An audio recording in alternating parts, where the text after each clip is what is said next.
There's been a really long history that's kept anyone who's from a marginalized background away from being the person who's center stage or the main character in a film or anything. There's so many people in the world, and the majority, if we were to actually talk about the majority globally, they are not white, middle-class people who are heterosexual. That's just not, factually, that's just not what's happening.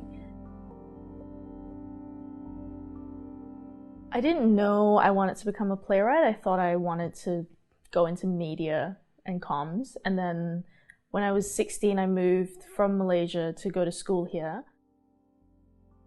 I think the bulk of my teenage years, the bits that kind of mattered, were in Australia. And I was lucky, I think, my own kind of personality fit with dominant Australian culture a lot more easily than it did with Malaysian culture. It's a lot less socially conservative here. It was a lot easier to come out. I think my plays, I would like for them to be invitations for the audience to have any particular view that they have put on the floor and challenged. Even if they're views that I agree with, I think there's always that thing of feeling like what you think is the thing that's right based on all your personal experience and evidence and all that kind of stuff. And sometimes it is. But I love finding the question within those firm beliefs and just putting that question onto the floor in front of the audience and let them kind of realize that there's a lot of cognitive dissonance in what we're convinced is true. I love it when people come to a show of mine and then they walk out and they are just not necessarily like filled with doubt, but just a little bit of doubt that makes them go, okay, why do I actually believe this? Why do I think this is how the world works? One time I wrote a play called Terrorism. There were a lot of ASIO raids that were happening, and I was really, frustrated that this was happening because people were being profiled based on their race. And so I wrote Terrorism because I was really angry and I didn't know what to do about it. I wanted to recreate that feel of how the media, when they report on terrorism, it really starts to feel really overwhelming.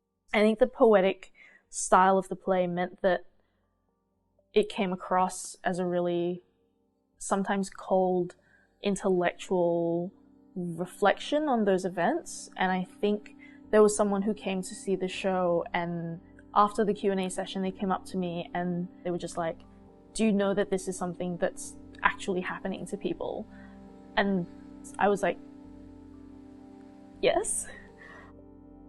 It really struck home for me how, you want to make a play about real stuff. But if you don't get the tone right, if you don't get the facts right, if you don't get the structure and the story right, if you don't do enough research, if you don't actually talk to the community it's happening to, it's not going to come across.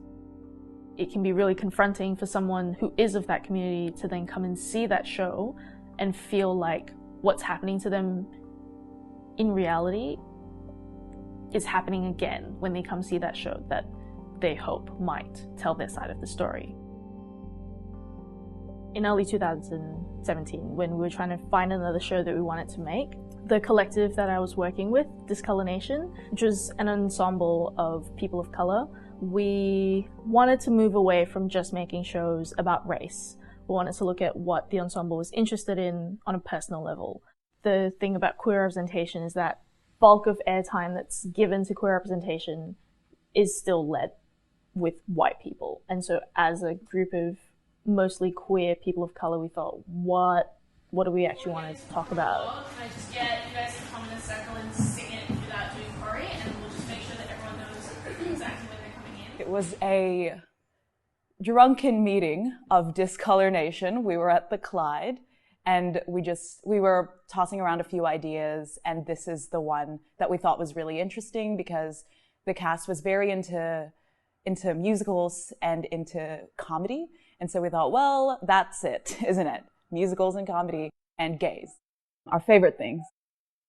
Romeo is Not the Only Fruit is based on Romeo and Juliet, but it kind of rips that apart by, I guess, exploring what it's like to be a queer woman in theatre and what it's like to be represented as a queer woman on stage.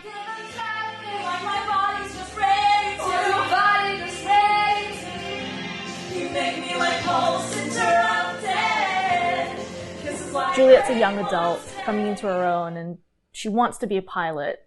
And she's living in this conservative town called Verona. Darcy, who's this rare white person, strolls into town, and they fall in love. And because they're two queer women, there's an incompetent dead lesbian chorus trying to get in between them, because if they manage to fall in love, they're going to die at the end of the story, because that's what always happens if you're a queer woman of colour, particularly. There's this trope called the bury your gays trope, where a lot of queer women end up dead or unhappy in some way in media. And that's kind of what the show tackles. Another tale of two lovers. Watch them close and see them blush. Set the scene in fair Verona. Start to feel that gentle crush. Why do the lesbians always die? Why? Romeo became an outlet for us to respond to that trope in a way that A, gave us autonomy, and B, was something we actually wanted to do, because it's really hard sometimes, I think, having to always make serious shows about serious issues. I often talk about how when we want to tell people the truth, we either have to make them laugh or they'll kill us. And so this is a way to tell people what's going on, how we are feeling as minorities and queer people, and then making them laugh and making them listen, because that's what people will respond to is joy.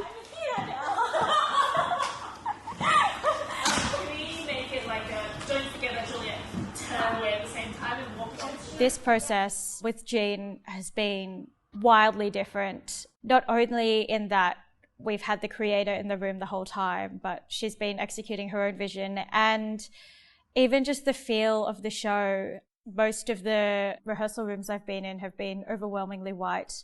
This is kind of the first time that I've been able to be in a rehearsal room where everyone mostly is Asian, and you don't feel exploited as an Asian actor.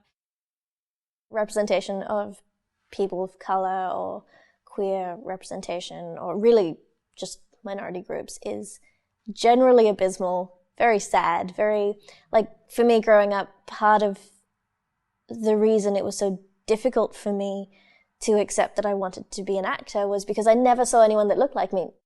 In shows that I've auditioned for and them considering me for only certain roles, just the number of opportunities really diminishes.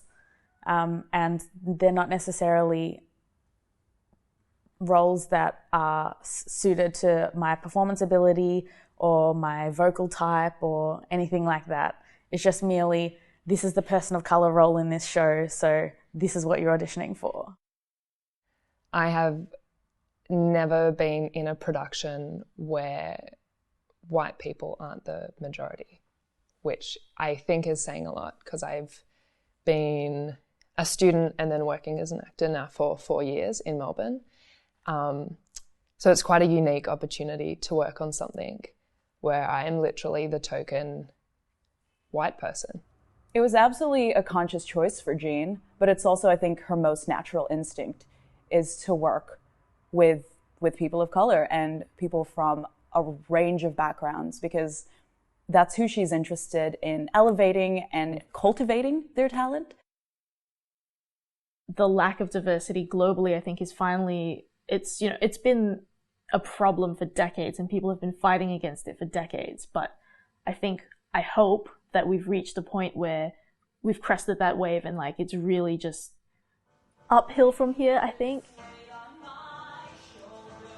And we've known, the people of diverse backgrounds have always known that if we see someone who looks like us, who's telling a story that's about us, we are hungry for those stories. We have been left out for a very long time.